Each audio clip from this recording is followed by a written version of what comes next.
You ever have one of those moments where something just clicks? Like you're walking through a place and suddenly you realize this is how things should be? That moment for me completely changed the way I think about cities and honestly about life.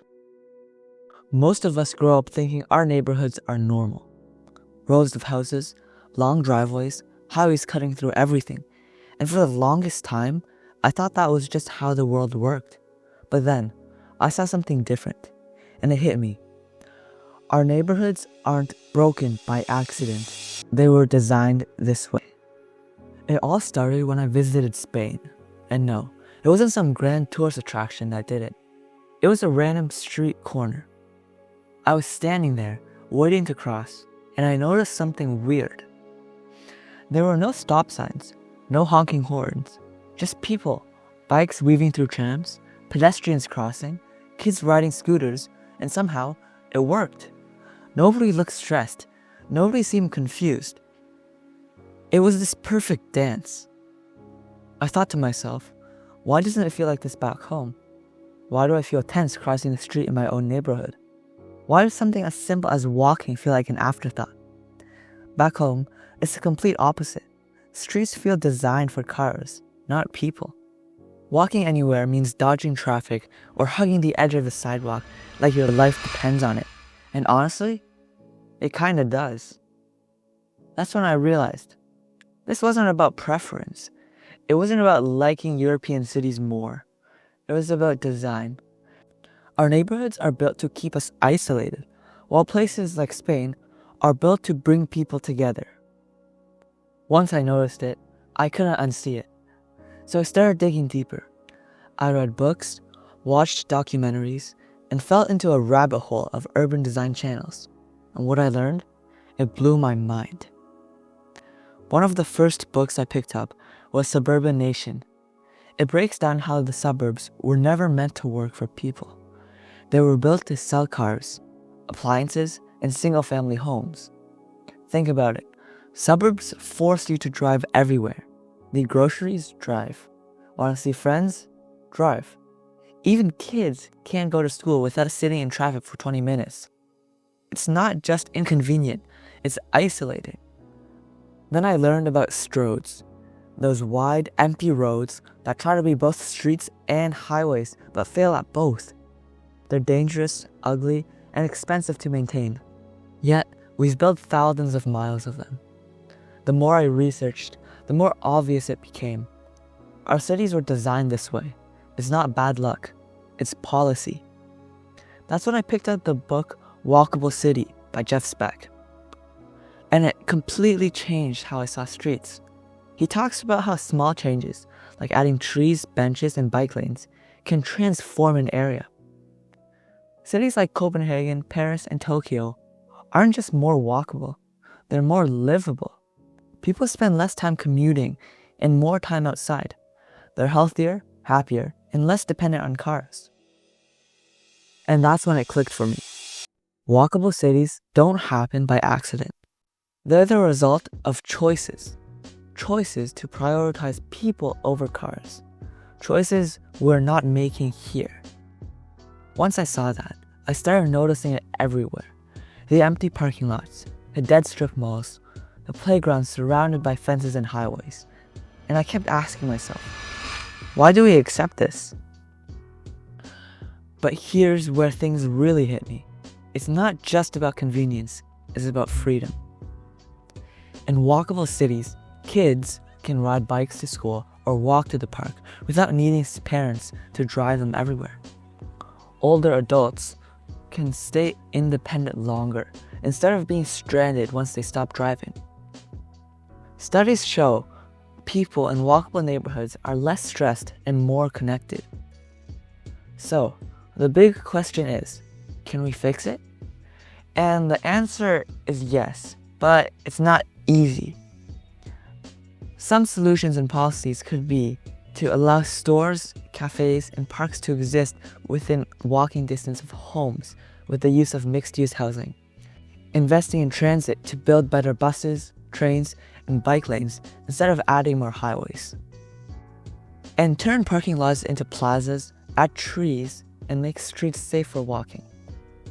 The exciting part is that we're already seeing it happen. Cities like Portland, Vancouver, and even small towns are starting to embrace these ideas. Alright, so we know the problem. We know the solutions. But what does a better future actually look like? Let's talk about cities that are already getting this right.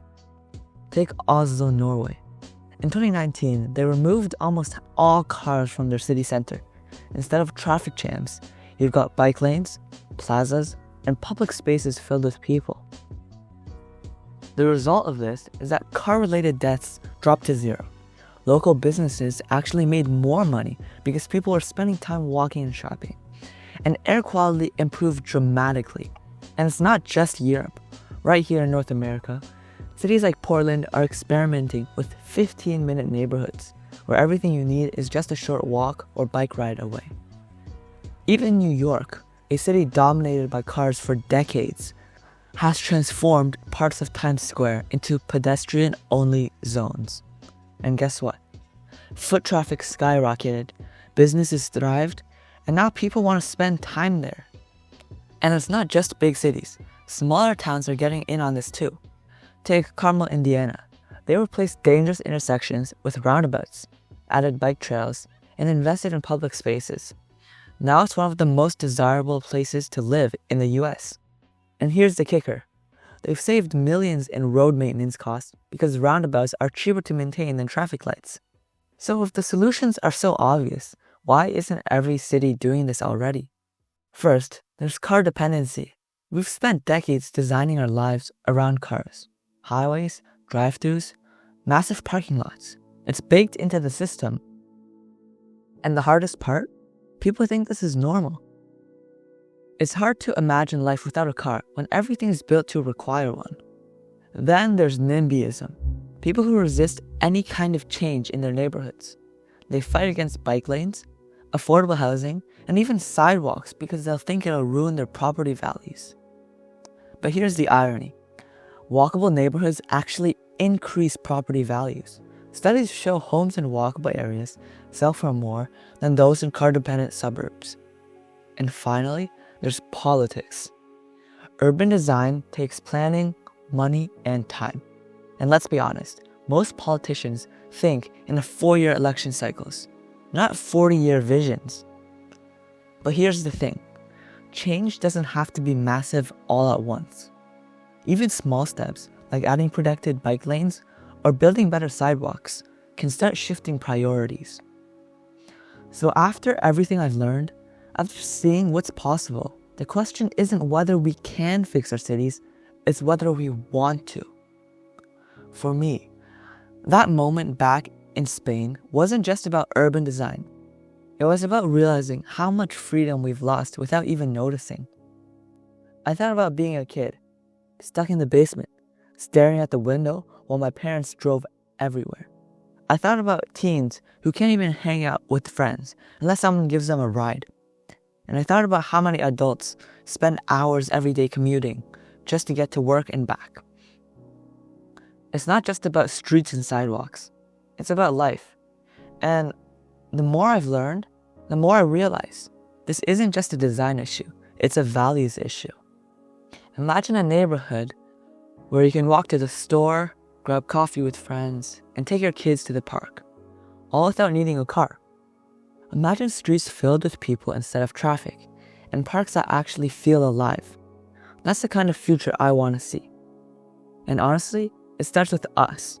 Support local policies that prioritize walkability, push for better transit options, show up to city council meetings, and make your voice heard. Because here's the truth.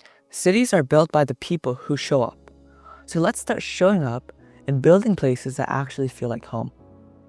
Thanks for watching. If you've made it this far, I'd love to hear what you think. What's one moment that changed the way you see cities? Drop a comment below, and let's keep this conversation going. Thank you for watching Urbanscape Owen.